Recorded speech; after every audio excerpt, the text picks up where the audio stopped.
I am the famous American, and this is my little mini series as we look at the predictable political affiliations of certain groups here in the United States. Now, this is an interesting one because I immediately recognize that atheists are not a group. I openly recognize that, but I also look at the demographics of it. If you're filling out a survey and checking a box, then you would check out a box showing that you are non-religious or atheist or however you identify.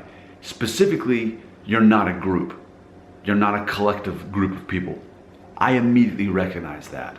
But I also recognize that collectively, as a group of non-religious people or atheists, however you choose to identify, ultimately as a group, that still shows up as a certain way when we look at how the votes come in.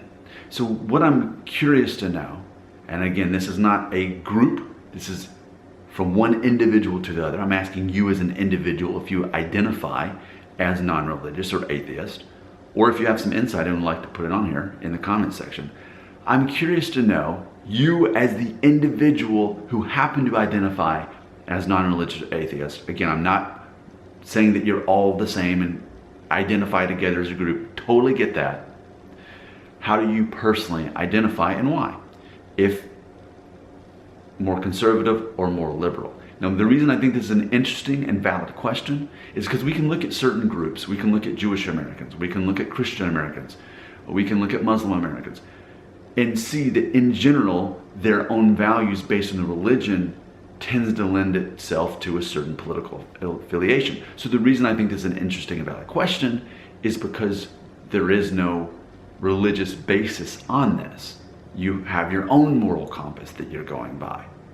So I'm curious, and I think the only way we can know is after this video has been posted a while and enough people have comments, we can see how the free market determines when enough people say, I identify as non-religious or atheist, or again, however you choose to identify, but ultimately you're saying you're not part of a religion, or there we go.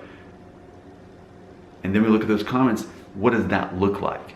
I don't know, but I'm curious.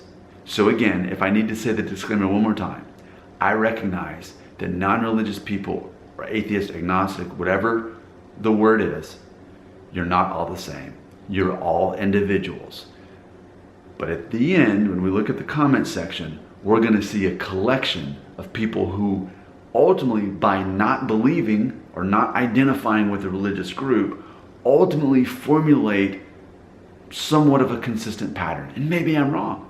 Maybe what we're going to see in the comment section, let's say out of 100 comments, half say, I identify as conservative and here's why, and the other half say liberal and here's why. Or maybe the majority, maybe 70% say, I'm middle of the road. That's what I want to know. This is a scientific experiment, a social experiment. I'm looking forward to your answer right here.